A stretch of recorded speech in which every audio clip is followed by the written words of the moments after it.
জান্নাতের মধ্যে 24 ঘন্টা জান্নাতি বান্দা যেখানেই থাকবে, যেখান দিয়েই থাকবে, তার চারদিকে তার পাশে ঝর্ণা ধারা বইতে থাকবে। কিসের ঝর্ণা? 4টা ঝর্ণা, 4টি ঝর্ণা, 4টি নহর। 1 নাম্বার মধুর নহর, মদের নহর, দুধের নহর, পানির নহর। মধুর নহর, মদের নহর, হ্যাঁ, তারপরে দুধের নহর, কি পানির নহর। আচ্ছা, তাফসীরের মধ্যে আছে এটা খুব সুন্দর যে 4টি ধারা পানির মতো নহর আর কি। এই 4টি নহর একসাথে একটার সাথে একটা থাকবে, একটা আরেকটার সাথে মিলবেও না। একটার মাঝখান দিয়ে আরেকটার লগে কোনো পার, মানে মাঝখান দিয়ে কোনো ব্যারিকেডও থাকবে না, বুঝেন না? কিন্তু এটা আলাদা আলাদা, কিন্তু কি নাই, কোনো ডিভাইডার নাই, কোনো যে মাঝখান দিয়ে দিয়ে ওয়াল দিয়ে দিয়ে কি করে দিছে এমন না। একসাথে ওই যে সাগরের মধ্যে এরকম জায়গা আছে, একই সাথে এই পাশের পানি লোনা পানি, এই পাশের পানি কি পানি, মিঠা পানি, কিন্তু মাঝখান দিয়ে কি নাই, ব্যারিকেড, ব্যারিকেড নেই।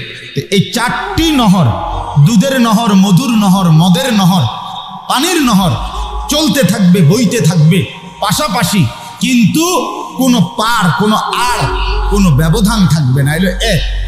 2 নাম্বার হলো আল্লাহ তাআলা বলেন এই যে উয়ুন, এই 24 ঘন্টা ঝর্ণা ধারা থাকবে, 4টি নহর বইতে থাকবে। এটা কিরকম? মনে করেন আমি এখন চেয়ারে বসছি, তো এই 4টা ঝর্ণা ধারা ওইখানে, ওই চাচারা যেখানে বসছে ওইখানে, আপনার দরকার লাগলে ওইখান থেকে আনবেন না। জান্নাতেরটা এরকম, বান্দা যদি খাটে থাকে, বিছানায় থাকে, হাঁটতে থাকে, বসতে থাকে, চলতে থাকে, ঘুরতে থাকে, যখন যেখানেই থাকবে তখনই ওই 4টা নহর তার পাশেই থাকবে। এইটা সিস্টেমটাই এটা, বুঝছেন নি আমার কথাটা? এবার ওরা যদি শুয়ে রয়েছে, ও আপনি হোতাতে উঠতে গিয়া মধু খাইবেন বা দুধ খাই, জি না, এনেই আছে, এটা এখানেই আছে। পানির নহরের মধ্যে 24 ঘন্টা জান্নাতের মাছ কিলবিল করবে। হ্যাঁ, মাছ মাথা আলগি দিয়া বলবে, মাঝে মাঝে জান্নাতি বান্দাকে মাছ মাথা তুলে বলবে, আতাকুলুনি ইয়া ওয়ালি আল্লাহ, হে আল্লাহর বন্ধু, খাবেন, খাবেন? জান্নাতি বান্দা বলবে খাবো। তো মাছ এবার বলবে, আমাতবুখান আম্মাশবিয়ান, ভুনা খাবেন না ঝোলওয়ালা? ফ্রাই খাবেন না ঝোলওয়ালা খাবেন? কি খাবেন বলেন? কথা কন না কেন? ওই যে হোটেলের মধ্যে বাদ দিয়ে হাতে কয় না গরু না ছাগল, মানে কোনটা দিতে পারি গোস্ত? হ্যাঁ, কি কি আছে এরা? অনেক সময় অনেক হোটেলের মেসিয়ার এক টানা কই হালায় গরু, কাশি, চিংড়ি মাছ, কিতা কিতা। আমি অনেক সময়, আরে ভাই আল্লাহ দয় থামো বেটা, বুঝলই না বেটা, উড়াই এলাইলাম ওনার জন্য বলিয়া। তো মাছ বলবে, সত্যি এটা হাদিসের শব্দ, ভুনা খাবেন না ঝোল খাবেন? তো কি খাবেন বললেন? অর্ডার দেন মিয়া, ফ্রাই খাবেন। মাশাআল্লাহ। আরে এটা লজ্জার কিছু না, জান্নাত তো মুমিনই চাইবে, কথা বলেন না কেন? জান্নাত আমাদের জন্য না? আরে আমরা জান্নাতে যেতে চাই ইনশাআল্লাহ। ইমানদার যাবে না তো কে যাবে? মুমিনই তো জান্নাতে যাবে। নবী সাল্লাল্লাহু আলাইহি ওয়াসাল্লাম জান্নাতের জন্য দোয়া করা শিখাইছে না? কথা বলেন, পুরা রমজান জান্নাতের দোয়া করে না, সারা বছর। যাই হোক, তো মাছটা এবার ফ্রাই হয়ে, ভাজি হয়ে, গুনা হয়ে আল্লাহর বান্দার সামনে আসবে, সে খাবে মজা করে। খাওয়া শেষ হইলে মাছটা পুনরায় আবার আগের মতো মাছ হয়ে পানিতে ভাসতে থাকবে।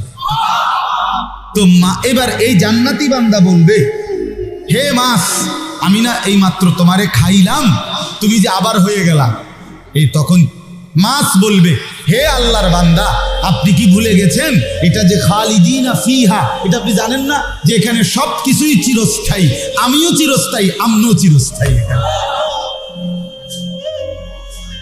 এখানে মাছও চিরস্থায়ী, গাছও চিরস্থায়ী, আমনও চিরস্থায়ী। সুবহানাল্লাহ, সুবহানাল্লাহ।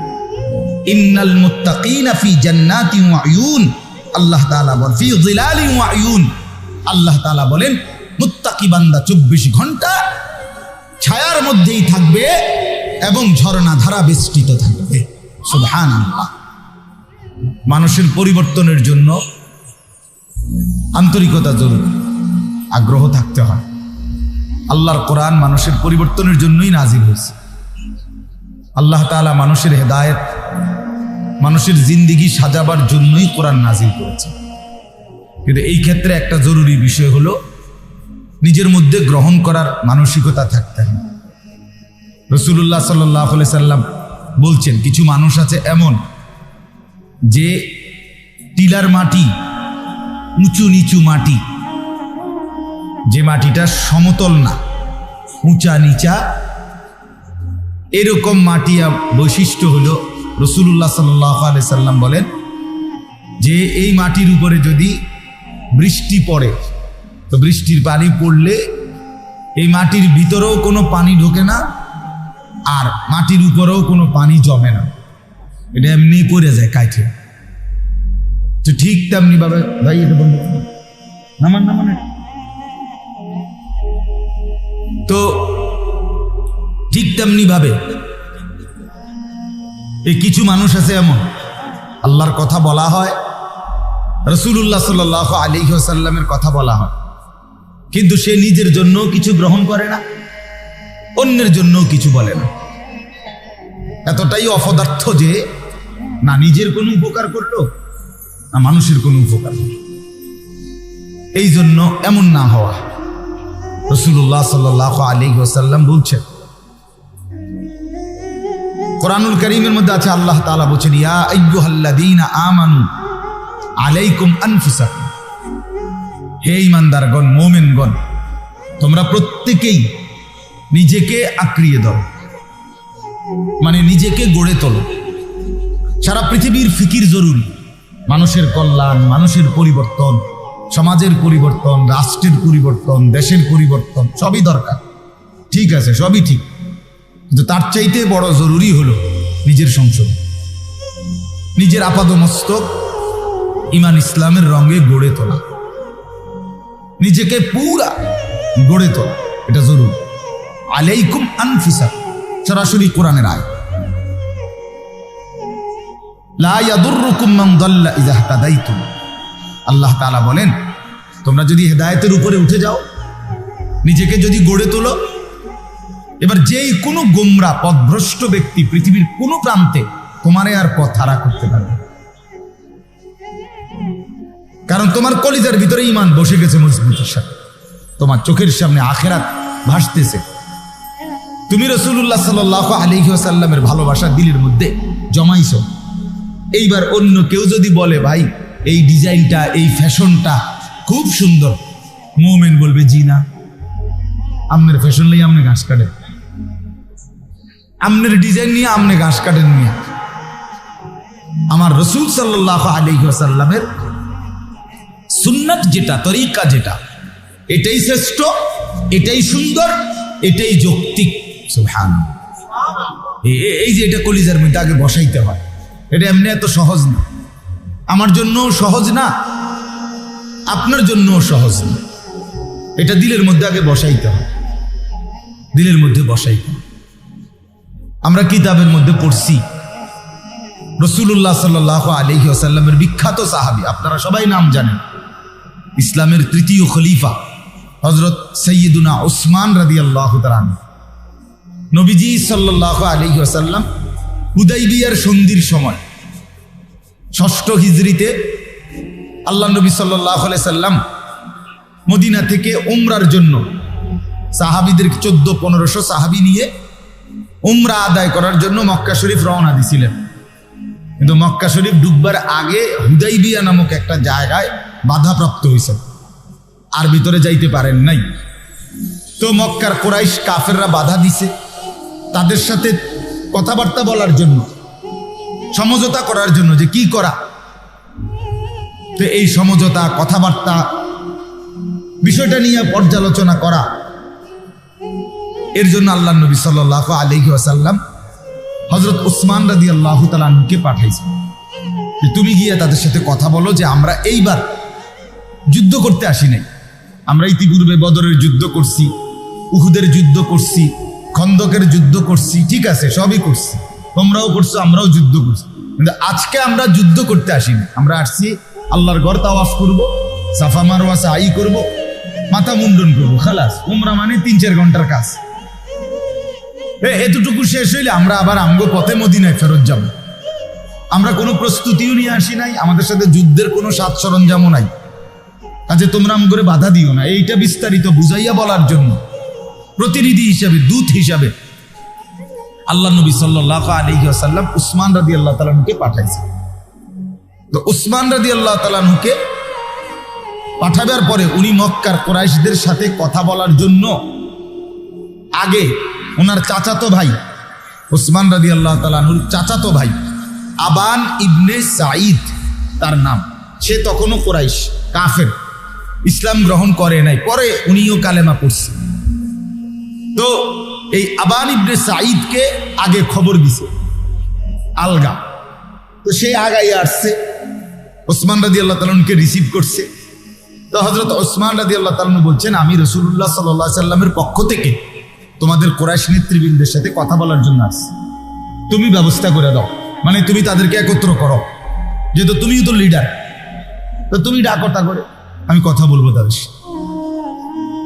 দেখেন আমার যে উদ্দেশ্যটা বলা, আবান ইবনে সাঈদ সে তো কাফের, তো সে ওসমান রাদিয়াল্লাহু তাআলা আনহুর চেহারার দিকে তাকাইছে, উপরে নিচে তাকাইছে, তাকাইয়া দেখছে ওসমান রাদিয়াল্লাহু তাআলা আনহুর পরনের লুঙ্গি টাকনুর অনেক উপরে, গোড়ালির উপরে। আর কুরাইশদের নিয়ম ছিল, কাফেরদের যিনি যত বড় নেতা সম্ভ্রান্ত, তার লুঙ্গি টাকনুর ততটা নিচে ঝুলবে, যার কাপড় যত নিচে ঝুলে, যিনি যত বেশি রাস্তা পরিষ্কার করে তত বেশি উনি বড় নেতা, মানে কাপড়িটা যত হেঁচড়ায়। তো এই তুলনায় আবান ইবনে সাঈদ অবাক হয়ে গেছে এটা দেখা, বলতেছে, ওসমান তুমি যখন ইসলাম গ্রহণ করো নাই, তখন তো তুমি আমাদের মক্কার কুরাইশদের মধ্যে অনেক সম্ভ্রান্ত নেতা ছিল, অনেক সিনিয়র নেতা ছিল। আজকে দেখো ইসলাম গ্রহণ করার কারণে তুমি তো মনে হয় এখনো কোনো ওয়ার্ডের বা মেম্বরি পদ পাও না, বুঝলেন? তোমারে তো মনে কোনো ওয়ার্ড সভাপতিও বানাইছে না, কারণ তোমার লুঙ্গি যে দূরটা রয়েছে উপরের দিকে, এতে বুঝাই যায় সম্মানিত কোনো পদ তোমার নাই। মানে সে তো বুঝছে যে যদি বড় সিনিয়র কোনো পদ থাকতো ইসলামের মধ্যে উসমানের, তো লুঙ্গি আরো নিচে থাকতো, বুঝেন নাই? তারা মর্যাদা নির্ধারণ করতো এর ভিত্তিতে।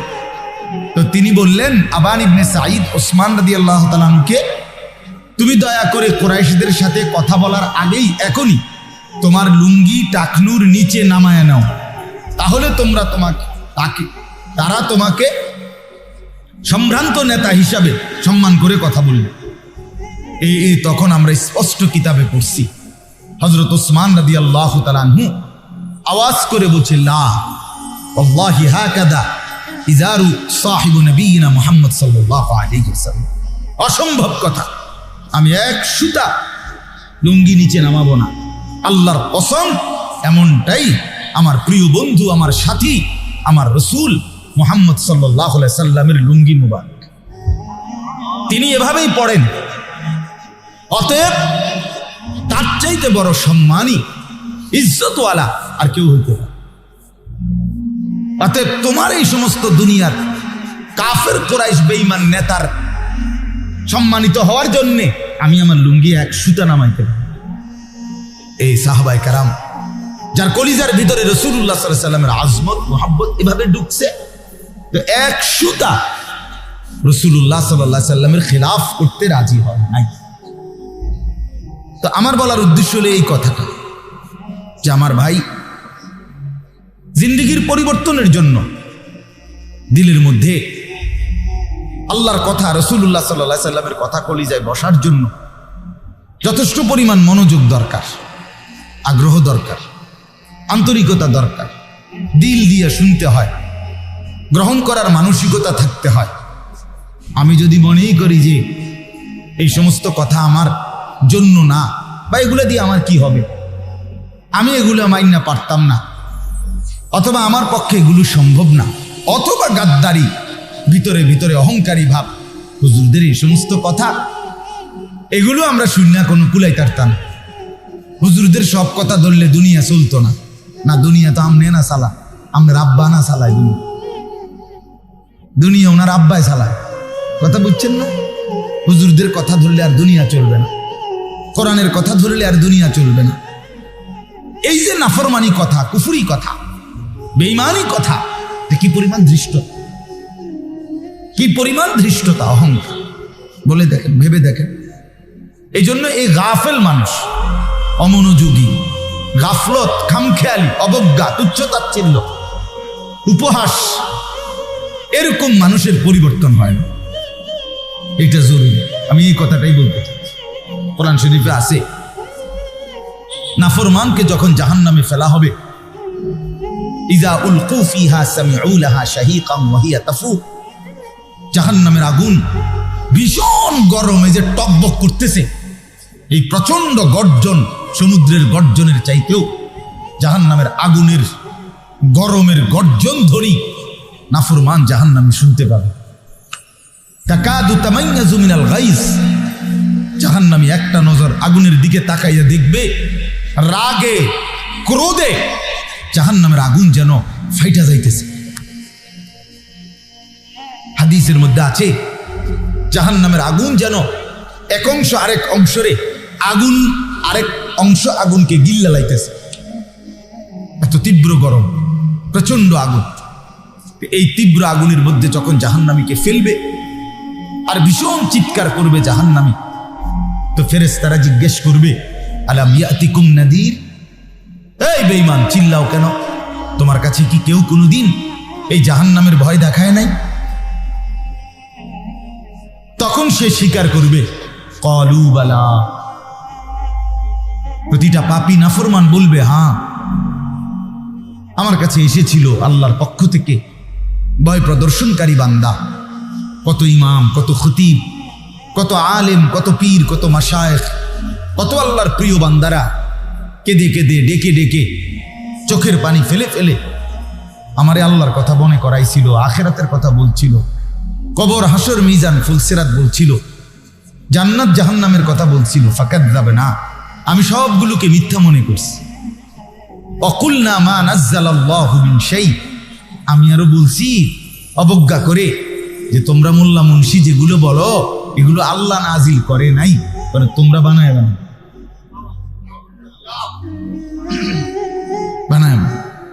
বলার সময় এরকম অনেক মানুষের মানসিকতা আছে। হুজুরে কইতে লাইলি কদুর বাড়াইও, হ্যাঁ মাইক পাইলে কে না কয়। এই যে এই সমস্ত কথার কি অর্থ আছে বলে? তো সে বলবে, আমি মনে করছি, আমি আরো বলছি এগুলো আল্লাহ নাজিল করে নাই। ইন আনতুম ইল্লা ফি যালালিন কাবীর। এই দেখেন আরো জঘন্য কথা।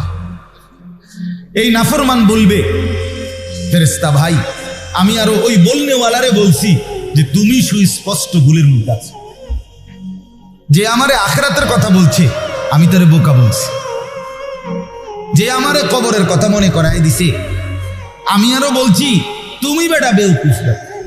স্বাদ, আহ্লাদ, রং, তামাশা, ফুর্তি, আনন্দ কিছুই বুঝলা না, এই হুজুরের মতো গেল আলো সিদার মতো। বুঝেন নাই কথা? এই ইন আনতুম ইল্লা ফি যালালিন কাবীর ওয়া ক্বালু লাউ কুন্না নাসমাউ আও নাকিলু মা কুন্না ফি আসহাবিস সাঈর। এই সেদিন জাহান্নামী নাফরমান বলবে, হায় ফেরেশতা ভাই আমি যদি সামান্য পরিমাণ কথাও আল্লাহর কথা শুনতাম, আও নাকিলু আমি যদি একটু বুঝতাম শুনতাম, মা কুন্না ফি আসহাবিস সাঈর, তাহলে আজ আমি জাহান্নামী হতাম। আমি ভুল করে ফেলছি, আমি বিষয়টাকে পাত্তা দেই নাই। আমারে বারবার বলছে, আমার মসজিদে প্রতি জুমায় বয়ান হইতো, আমি পাত্তা দেই। আমার মহল্লায় কত মাহফিল হইছে, আমি বিষয়টাকে কোনো গুরুত্বই দেই নাই। আমি কত কোরআনের কথা, হাদিসের কথা শুনছি, কিন্তু আমি বিষয়টাকে কোনো কিছুই মনে করি না।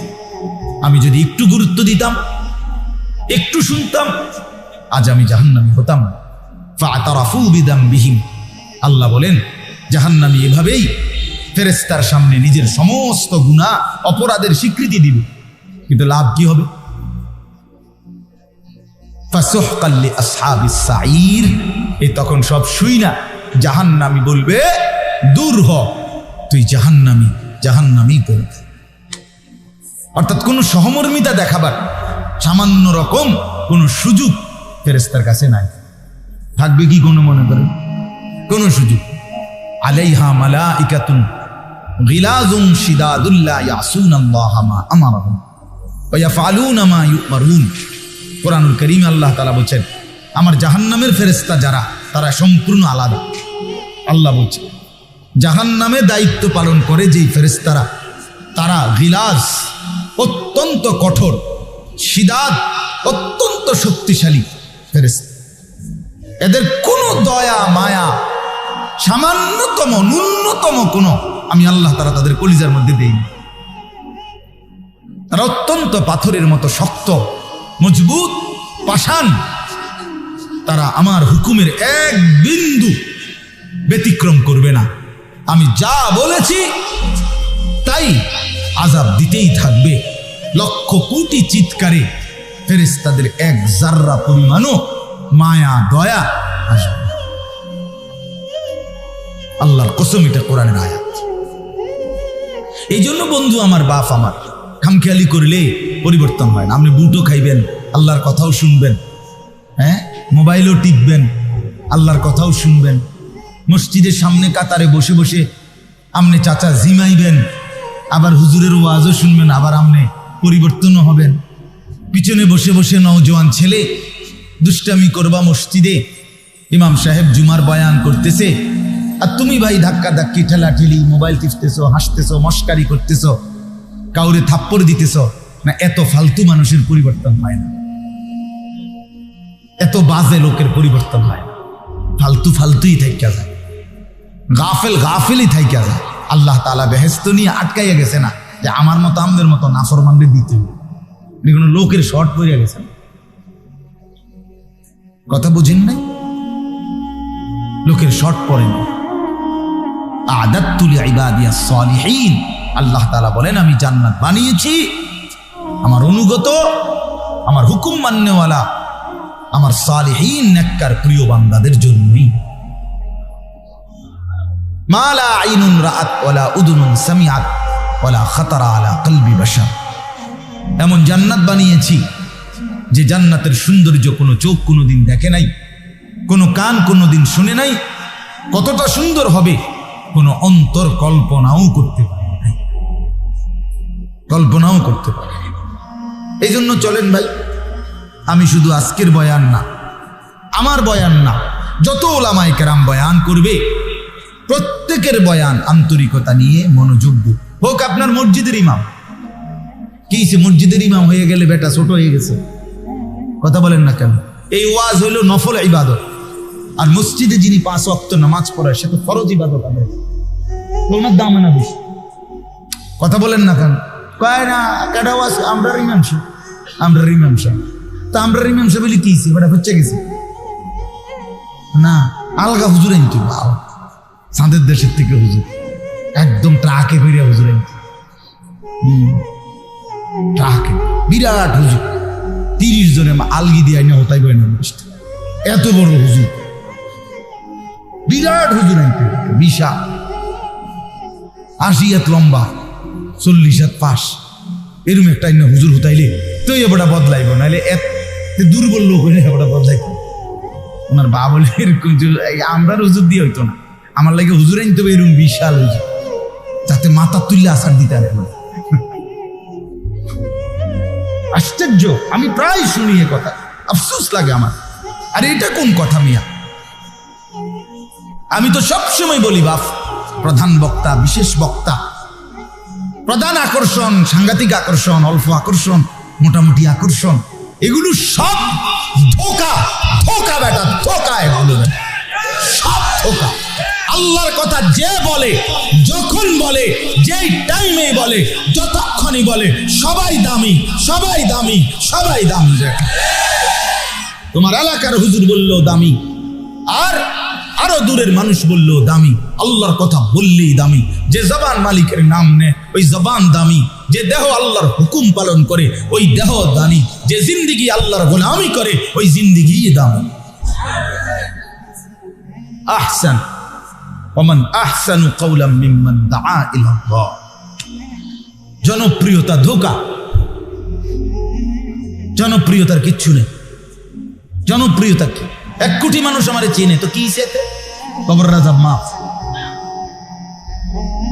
কি ভাই? কবর রাজাব মাফ তো তো কি হয়েছে? কি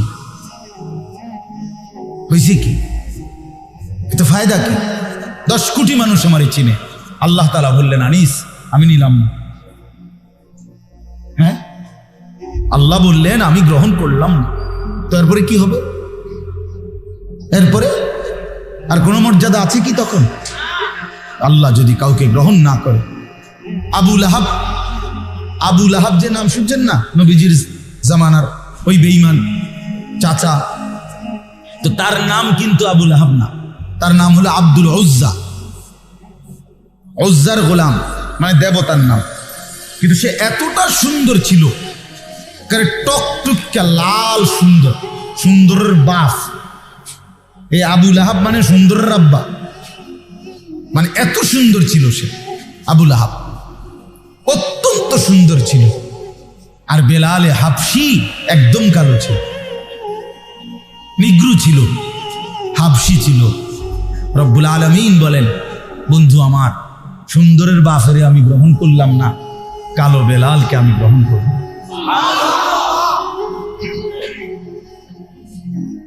হ্যাঁ, ইন্না আকরামাকুম ইনদাল্লাহি আতকাকুম। রব্বুল আলামিন বলেন আমার কাছে সম্মানিত কেবলই সে আতকাকুম, নিজেকে গুনাহ থেকে শতভাগ বাঁচিয়ে রাখে, যে তাকওয়ার হক আদায় করে, যে নিজেকে মুত্তাকি বানায়, যে আমি আল্লাহর কাছে দামি সে। আল্লাহর নবী বলেন লা ফাদলা লি আরাবিন আলা আজামি ওয়ালা লি আসওয়াদ আলা আবিয়াদ।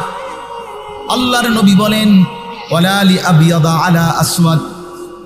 কোন আরব দেশের মানুষের মর্যাদা নাই আলাদা অনারবের উপরে, কোন সাদা চামড়ার মানুষের মর্যাদা নাই কালো চেহারার উপরে। এটা কোনো মর্যাদার কিচ্ছু নেই। সাদাটা যার দান, কালোটা তারই দান। কথা বলেন না কেন? সাদা চামড়ার এই মানুষ বানিয়েছেন যিনি, কালো চামড়ার মানুষ বানিয়েছেন তিনি। আর তিনি বলছেন, সাদা চামড়াওয়ালারাও বলছেন আমি তোকে সবচেয়ে সুন্দর করে বানিয়েছি। কালো চামড়াওয়ালারাও বানিয়েছেন লাকাদ খালাকনাল ইনসানা ফি আহসানি তাকওয়িম, আমি তোকেও বানিয়েছি সবচেয়ে সুন্দর করে। আল্লাহ তাআলা বলেন না এই কথা? তো এইটা কি শুধু সুন্দর চেহারাওয়ালাদের জন্য বলছেন নাকি? তাইলে কি বোঝা গেল? মালিকের সবটাই সুন্দর, সবটাই আল্লাহর দান। এই জন্য ভাই আমার, বন্ধু আমার, চলেন আজকে যে কয়জন বাবা বসছেন নওজোয়ান সাথীরা, শুরুতে এটাই বলতে চাইছিলাম, প্রত্যেকেই আলাদা আলাদা শুনবেন। আলাদা শুনলে ভালো, নিজের ফিকির করেন, ঠিক আছে? মানুষের ফিকিরও কইরেন, যাকে আল্লাহ যেদুর হিম্মত দিছে। সাহস সবার হিম্মত এক না। আপনারা অনেক সময় বলেন না, যে কোনো বক্তারে, যে কোনো হুজুরেই বা যে কোনো মানুষের, হ্যাঁ বলে না কেন, এই করে না কেন, আরে ভাই সবার হিম্মত একরকম না। কথা বলেন না কেন? সবার কাজের গতি একরকম না, সবার শারীরিক শক্তি একরকম না, সবার কর্মের স্পৃহা একরকম না। এটা আপনি একসাথ করলে হয়তো না, তো সমান হইবে না। বুঝেন নাই কথাটা? মামুনুল হক দাঁড়াইলেই গর্জে ওঠে, মুশতাকুন নবী বসলেই কাঁদা ওঠে। তো ওইটা গুণ, এটা দোষ। কথা বলেন না কেন? বুঝেন না? আবার এইটা গুণ, ওইটা দোষ। এই বুঝছেননি আপনি হিসাবটা? এটা বুঝতে হবে। এই জন্য আমি বললাম যে মানুষের কল্যাণ, সমাজের কল্যাণ, দেশের কল্যাণ, জাতির কল্যাণ, সারা পৃথিবীর কল্যাণ অবশ্যই প্রশংসনীয়, উচিত। কিন্তু সবচেয়ে বেশি জরুরি আত্মসংশোধন, আত্মফিকির নিজের, যে আমি যেন আমাকে বঞ্চিত না করি, আমাকে ভুলে না যায়।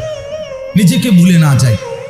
আমি সারাদিন এত বড় একটা মাহফিল করলাম, কথার কথায় আমার এশার নামাজও পড়ার সুযোগ হলো না, মাগরিবের নামাজ পড়ারও সুযোগ হলো না।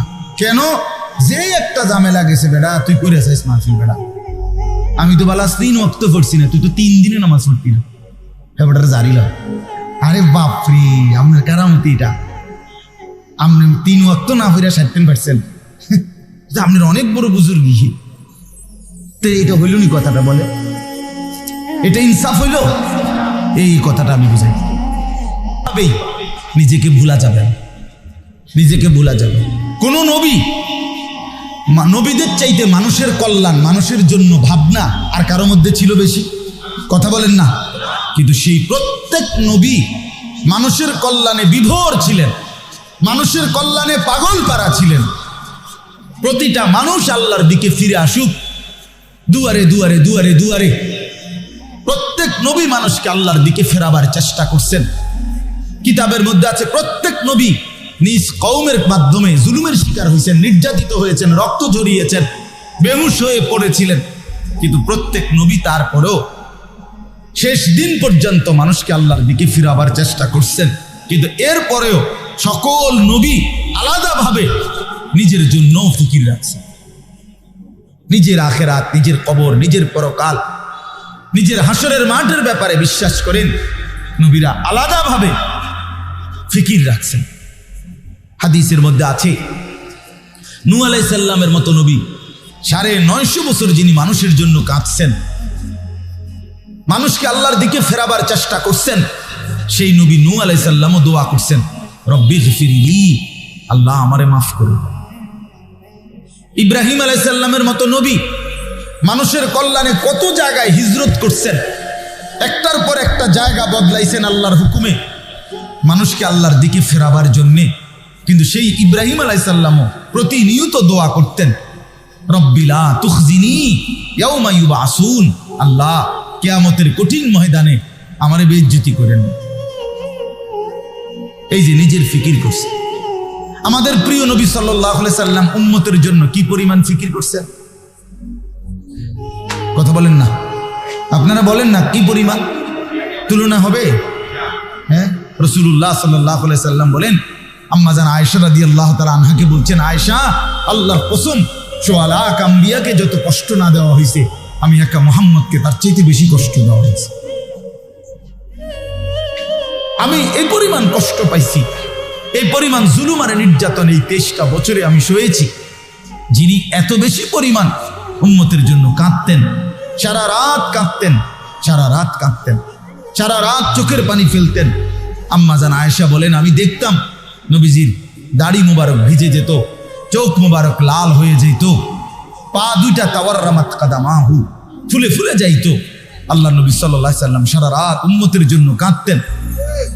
এই নবী সাল্লাল্লাহু আলাইহি সাল্লাম তিনিও কিন্তু প্রতিদিন 5 ওয়াক্ত নামাজের পরে নবীজি সাল্লাল্লাহু আলাইহি সাল্লাম যে দোয়াগুলো করতেন, এর মধ্যে একটা দোয়া উল্লেখযোগ্য ছিল যেটা নবীজি নিয়মিত করতেন। সেটা হলো আল্লাহুম্মা হাসিবনি হিসাবান ইয়াসীরা। আপনারা ওলামাদেরকে জিজ্ঞেস করুন, নবী নিজে বলতেন, আল্লাহ আপনি আমার দুনিয়াতে অনেক মর্যাদা দিয়েছেন, আমি জানি আখিরাতেও আপনি আমার জন্য অনেক মর্যাদা নির্ধারণ করেছেন, কিন্তু সব কিছুর পরেও আমি জানি আমি আপনার কলজার টুকরা বন্ধু, মাহবুব, হাবিব, সবই ঠিক আছে, এরপরও আমার ভয় লাগে মাওলা, হাসরের ময়দানের কথা মনে হইলেই আমার ভয় লাগে। এই জন্য নবী নিজে বলতেন, আল্লাহ আমি মুহাম্মদের হিসাব আপনি সহজ করে দিন। আপনি কেডা? যে মাঠের ভয়ে ইব্রাহিমের মতো নবী কাঁদে, রাসূলুল্লাহ সাল্লাল্লাহু আলাইহি সাল্লাম নিয়মিত কাঁদে, আপনি কি? আমি কে মিয়া? আমরা কি পরিমাণ বেপরোয়া, কোনো কিছুই মনে করি না, আখিরাতটাকে কিছুই মনে করে না। দিনের পর দিন মিথ্যা বলতেছে, চুরি করতেছে, অন্যায় করতেছে, মদ, জুয়া, জিনা, ব্যভিচার, ছেলেগুলো দিনের পর দিন অসভ্যতা, নোংরামিতে অনেক ছেলে পড়ে আছে, সারা রাত উলঙ্গ ছবি দেখে, সারা দিন বন্ধুদের আড্ডায় ঘুরে, মেয়ের পিছনে ঘুরে, হয় মোবাইলের ছবির মধ্যে অথবা বাস্তবতার কোনো মেয়ের পিছনে। এই জিন্দিগি, এই হাইওয়ান জানোয়ার, এই কুকুর বিড়ালের এক জিন্দিগি, এভাবেই শেষ করে দিতেছে, এভাবেই রাত শেষ হয়ে যায়, এভাবেই দিন শেষ হয়ে যায়। আরে মুসলমানের বাচ্চা, এটা কি জিন্দিগি? এটা যে জীবনে তোমার কিছুই শিখায় না, একটা বারও তোমার কবর আখেরাত পরকাল মনে করায় না, এমন হিংস্র জন্তু জানোয়ারের জীবন কেমনে গ্রহণ করে? মুসলমান এভাবে আল্লাহকে ভুলে কেমন? মুসলমানের বাচ্চা এভাবে আখেরাত ভুলে যায় কেমন? বলে এভাবে ভুলবে কেন?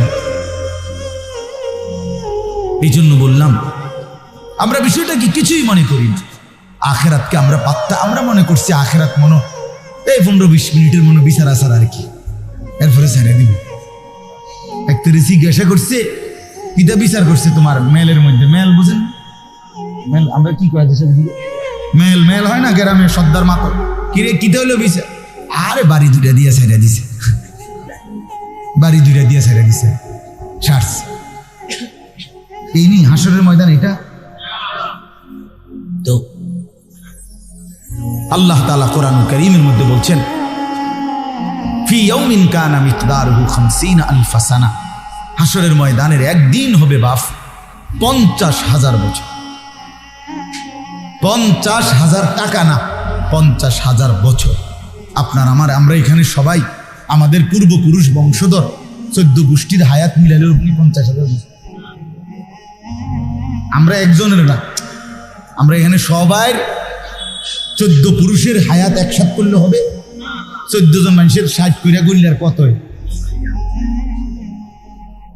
তো একদিন হবে এরকম আল্লাহ কোরআনে বলছেন। এই জন্য বাপ কোরআন শরীফে আছে, তাযুন্নু আইয়ুফআলা বিহা ফাকিরা, হাসরের ময়দানে দাঁড়িয়ে প্রতিটা নাফরমান ভাববে, বুঝে নিবে, আল্লাহর আযাবের দিকে তাকাইয়া সে বুঝবে আইয়ুফআলা বিহা ফাকিরা, আজকে আল্লাহর আযাব হাসরের মাঠেই তার কোমর ভাঙিয়া ফেলবে। আল্লাহর কসম, এটার অর্থ এটা। আইয়ুফআলা বিহা ফাকিরা, ফেরেশতা বলবে, বেঈমান আজকে তোরে কোমর বরাবর একটা লাথি দিবে, এক লাথিতে তোর কোমর ভাঙিয়া ফেলবে। বেঈমান, কারে সেজদা দেশ নাই? কারে দেশ নাই? গাদ্দার, এই নাফরমান যারা সেজদা দাও না, কার সাথে বেয়াদবি করো? গাদ্দার, অসভ্য, কারে সেজদা দাও না? কি ভাবছো আল্লাহকে? কি মনে করছো আল্লাহকে? তামাশা জিন্দিগি? জিন্দিগি মানে হুদা মোবাইল টিপার বেডি সাউন্ড? জিন্দিগি মানে শুধু আপনার বেডি শুধু বেপর্দা চলবে? জীবন মানে শুধু আপনি সুদের টাকা গণবেন আর বাটপারি আর সিটারি করবেন আর ওজনে কম দিবেন? জিন্দিগি মানে বিল্ডিং আর দালান, ইট বালু আর সিমেন্ট? এরই নাম জীবন? এরই নাম মুসলমান? এজন্য আল্লাহ করে বানাইছেন মিয়া। এগুলো ভুলে গেলেন কেন? ভুলে গেলেন কেন? বুধাদিকেল বিল্ডিং এর কথা কন, ইট আনছি এনতিকা আমারে বুঝায় কয় ময়মনসিংহের থেকে ওটা বালু আনছি, ও প্রতিটা টাক বালুর লোক হুজুর আমি নিজে গেছি, নিজে গিয়ে আনছি। আরে সুবহানাল্লাহ, কত বড় কামালিয়ত উনার। প্রতি এই যে বিল্ডিংটা হয়েছে 4 তলা, প্রতিটা বালুর টাকের লগে হেবড়া আইছে, মানে যেন 2 নম্বর বালু না দেয়, বালু রে আবার ফানি দিয়ে আগে ধুইয়া শুকাইয়া এরপরে সেই বালু দিয়ে। আমি বললাম কারণ কি? কারণ হলো বালুর মধ্যে এভাবে ধুইছে যাতে আর কোনো বালু না থাকে। মানুষের তরকারি দই কেন? যাতে বালু না থাকে। এবারটা বালুরে ধুইছে যাতে করে বালুর মধ্যে কি না থাকে? বালু না থাকে।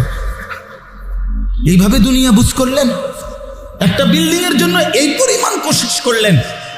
ছেলেটা 1 ওয়াক্ত নামাজ পড়ে না, পরে ফেরাবার জন্য কিছু করলেন না। কি ভাব? এ কি জিন্দিগি? আপনার স্ত্রী যে 20টা বছর ধরে বেডি বেপর্দা, এই অসভ্য নারীকে ফিরাবেন না?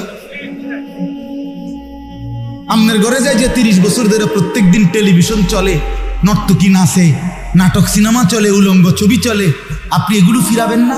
আপনি মরতেন না? আপনি আখেরাতে যাবেন না? জিন্দিগি মানে শুধু দুনিয়া, জীবন মানে শুধুই দুনিয়া। চলেন বাপ, আমার কথা রাগ হইয়া না, বেশি শক্ত হয়ে গেছে। আমি আপনাদেরকে বুঝাইতে চাইলাম, আমি সহ আপনি সহ কেন আল্লাহকে ভুলে যাব? আখেরাত ভুলে যাব কেন? আমরা মুসলমান, আল্লাহ তাআলা আমাদেরকে কি পরিমাণ শ্রেষ্ঠ নিয়ামত দিয়েছে। আরে ভাইয়া জানেন না, একবার লা ইলাহা ইল্লাল্লাহ বলতে পারা 7 আসমান ও জমিন যদি 1000 কাউকে দেয় তার চাইতে বেশি দাম।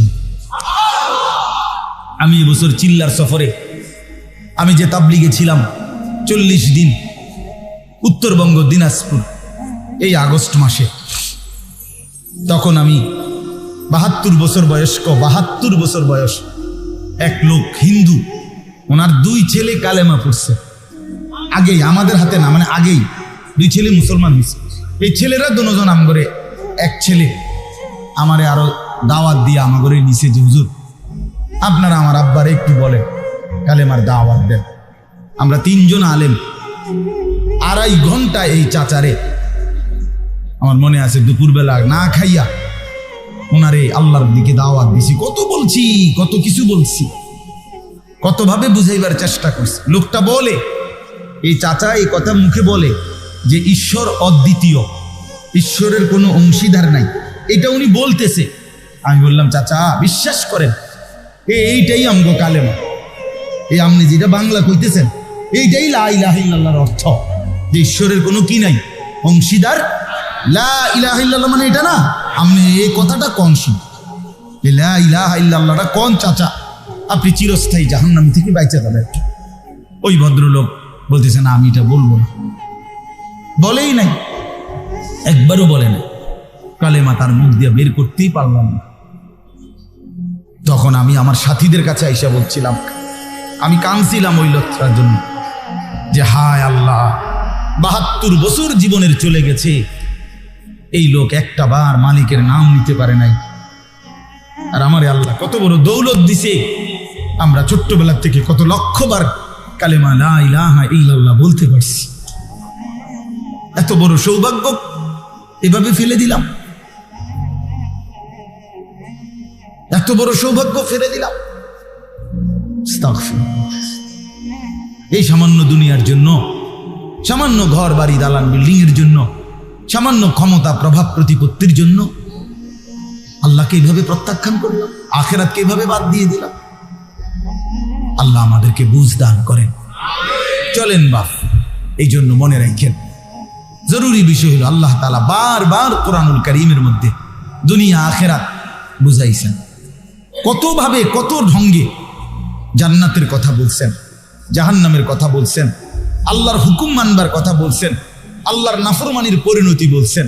বিশ্বাস করেন, মানে এক দরদি বাবা, এমনি বলতেছি উদাহরণ, এক দরদি বাপ, এক দরদি মা সন্তানকে বুঝাইবার জন্য যে পরিমাণ কাকুতি মিনতি করে, কতভাবে কত রঙ্গে কত ঢঙ্গে বুঝাইবার চেষ্টা করে মহান রব্বুল আলামিন। বিশ্বাস করেন এই পৃথিবীর সমস্ত মায়া, এই পৃথিবীর সমস্ত মায়া যার দান তিনিই তো আল্লাহ, ঠিক কিনা বলেন? যত মাখলুকাতের অন্তরে যত দয়া মায়া আছে তো এগুলো কে দিছে? তো এই সমস্ত দয়া যার দান, তিনি কি পরিমাণ দয়াবান, তিনি কি পরিমাণ দয়াবান। কোরআনুল কারীমের মধ্যে আছে, বান্দা তোমারে আমি জাহান্নামে দিয়ে আমার লাভ কি বলো, আমার লাভ কি বলো বান্দা, আমি কেন দিতে চাইবো তোমাকে জাহান্নাম, কেন?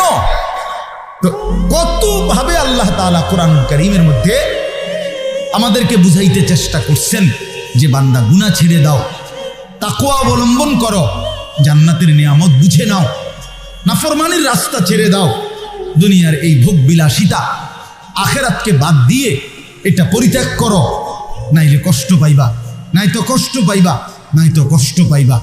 এই সূরাটার মধ্যে বিশ্বাস করেন, সূরাটার শুরু থেকে বারবার একটু পর পর আল্লাহ তাআলা বারবার একটা লাইন বারবার বলছে।